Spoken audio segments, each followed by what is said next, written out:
यह तस्वीर है शिक्षा पदाधिकारी रजनीकांत प्रवीण की, जिसके आवास पे और उनके सभी ठिकानों पे सवेरे से ही विजिलेंस के अधिकारियों ने छापा मारी और दो बड़े बिस्तर में नोटों से भरा गड्डी मिला।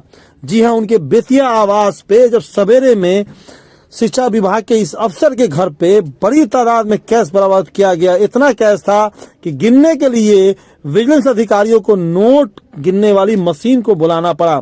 साथ ही बताते चले, रजनीकांत प्रवीण जो शिक्षा पदाधिकारी है वो कई जिलों में शिक्षा पदाधिकारी रह चुके हैं और उनके घर पे जो सवेरे में छापा मारी गई वो शाम तक चली। यहाँ तक कि दरभंगा स्थित बिरला ओपन माइंड स्कूल में भी कई गाड़ियां सवेरे में पहुंची। 10 से 15 अधिकारी मौजूद थे। यहाँ तक कि उनकी धर्मपत्नी का जो आवास हाटी के पास है, अदलपुर हाटी के पास, वहां पर भी जाकर के रेड मारा गया।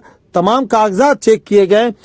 तमाम शिक्षकों और वहां के कर्मचारियों से पूछा गया कि जमीन कब खरीदी गई, जमीन किसके नाम से खरीदी गई, यहाँ तक कि स्कूल कब शुरू हुआ, कितने कर्मचारी हैं, तमाम डॉक्यूमेंट्स को खंगाला गया और उनके घर पे खासतौर से बेतिया जिला के जो शिक्षा पदाधिकारी रजनीकांत प्रवीण के आवास पर विजिलेंस विभाग की जो छापेमारी जो सवेरे से शाम तक चली।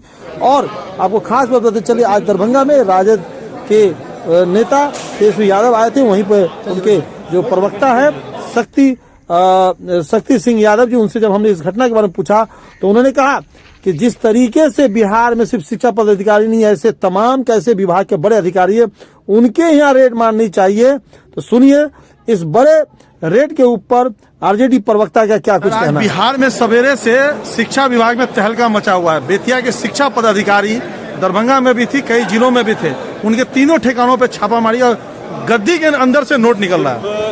ये बात तो मोतिहारी दरभंगा की नहीं, ये बात नालंदा का भी है, जहाँ के मुख्यमंत्री हैं। शिक्षा विभाग में पूर्व के प्रधान जो सचिव थे, अपर मुख्य सचिव, उनके निर्णयों के कारण एक लूट तंत्र में तब्दील हुआ शिक्षा विभाग। जिन लोगों ने मेज, कुर्सी, बेंच, बर्तन, रंग रोगन के नाम पर औने पौने भाव में जिस तरह से निविदा को बिना नॉर्म्स को पूरा किए बगैर जिला शिक्षा पदाधिकारी ने लाभ लेकर पूरे बिहार में बात खुल करके सामने आई है। इस संदर्भ में बिहार विधानसभा में भी, परिषद में भी सत्ता प्रतिष्ठान के भी विधायक ने और विपक्ष ने भी सवालों को उठाया।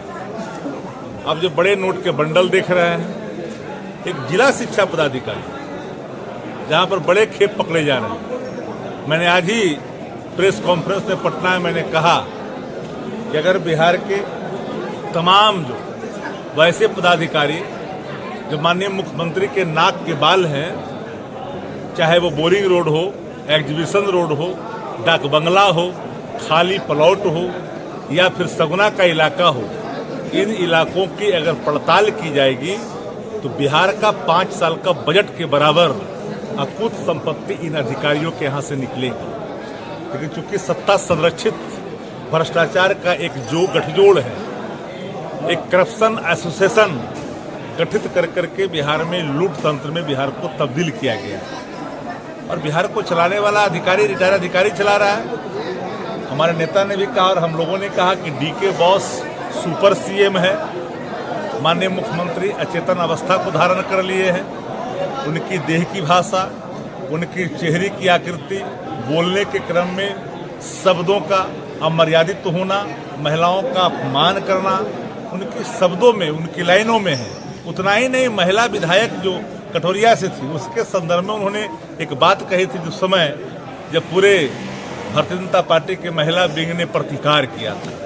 तो लूट तंत्र में बिहार तब्दील हो चुका है। आज जो घटना हुई है, क्या इसे बीपीएससी जो छात्र इल्जाम लगा रहे हैं वो कितना हद तक सही माना जाए? फिर कहा एक बार कि पहले कई बार हम लोगों ने कहा था कि एक रूम एक सीरीज, एक परीक्षा केंद्र और एक सीरीज से जो परीक्षा के फल आ रहे हैं, इसमें पूरी तरह से बीपीएससी परीक्षा में धांधली के सबूत हैं। अगर बीपीएससी परीक्षा में धांधली के प्रथम दृष्टया में प्रमाण नहीं होते तो परीक्षा का एक केंद्र रद्द नहीं होता और अल्टीमेटली जिन केंद्रों को रद्द नहीं किया गया उसमें बड़े पैमाने पे खेल हुआ है और यही कारण है कि लाख प्रतिकार के बावजूद नेता प्रतिपक्ष के जाने के बाद ये आंदोलन उठ गया और देश स्तर पर इस आंदोलन को एक मजबूती मिला।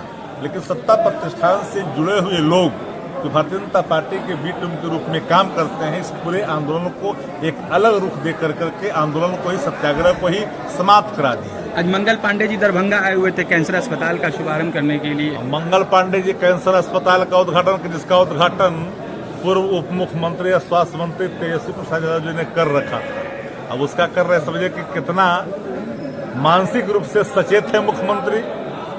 अब इसी से अंदाजा लगा लीजिए, अगर कोई दूसरा देश होता, कोई दूसरा राज्य होता या साउथ का इलाका होता तो ऐसे मुख्यमंत्री को एक सेकंड के लिए वहां की जनता बर्दाश्त नहीं करती। सर आज बैठक हुई है जिला क्योंकि विद्यालय जो भी इंस्पेक्शन हुआ हम लोग ने पूरा कोऑपरेशन दिया और यहाँ ऐसा कुछ ऐसा आइडेंटिफाई नहीं हो पाया और जो भी था वैलिड डॉक्यूमेंट्स हम वो चेक हुआ है सारा चीज़, लेकिन ऐसा कुछ भी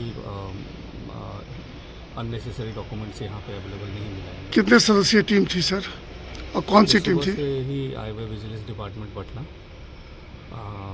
सुबह से ही इंस्पेक्शन चल रही है, लेकिन अभी ऐसा कोई भी जानकारी यहाँ पे अवेलेबल नहीं हो पाया है। कितने लोगों की टीम? क्या वो चाह रहे हैं, क्या पूछ रहे हैं आप लोगों से? बातचीत क्या हो रही है? बातचीत यही हो रही है कि जो यहाँ कितना ये स्कूल कब से खुली हुई है और कब से मतलब इनका एक्सपेंडिचर एक्सपेंस का भी सारा चीज़ हुआ, लेकिन ऐसा कोई भी फ्लैश अभी तक न्यूज़ नहीं, एक जो अननेसेसरी न्यूज़ होता है ये सब नहीं हुआ है।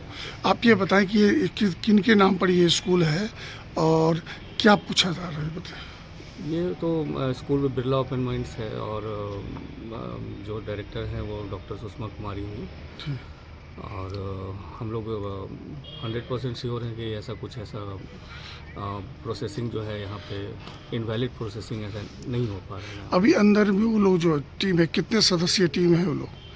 ये लोग 5 लोग थे और सुबह ही हम लोग को न्यूज़ मिली तो हम लोग आए हैं यहाँ। उनको सारा कोऑपरेशन के साथ इन लोग को जो है सारा जो भी उन लोग का क्वेश्चन था वो सारा चीज़ आंसर हुआ है यहाँ से। क्या डॉक्यूमेंट्स क्या मांग रहे हैं आप लोग से? डॉक्यूमेंट्स वो एम्प्लॉय डिटेल्स एंड ऑल, बच्चों का कितना डिटेल्स है क्या है वो सब दिया गया उनको।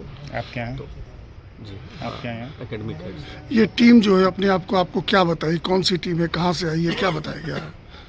विजिलेंस डिपार्टमेंट पटना से बताया गया है ये और पूरी टीम आई हुई है। आपका क्या नाम हुआ सर? अमित कुमार। क्या हैं आप? Academic head. अमित जी, एक बड़ी बात यह है कि जिस तरह से आज छापेमारी करने लोग पहुँचे, उस वक्त आप लोग कहाँ थे, कौन कैसे कहाँ, क्या स्थिति थी उस समय, क्या कोई जानकारी पहले से आप लोगों को थी? पहले से कोई ऐसी जानकारी नहीं थी।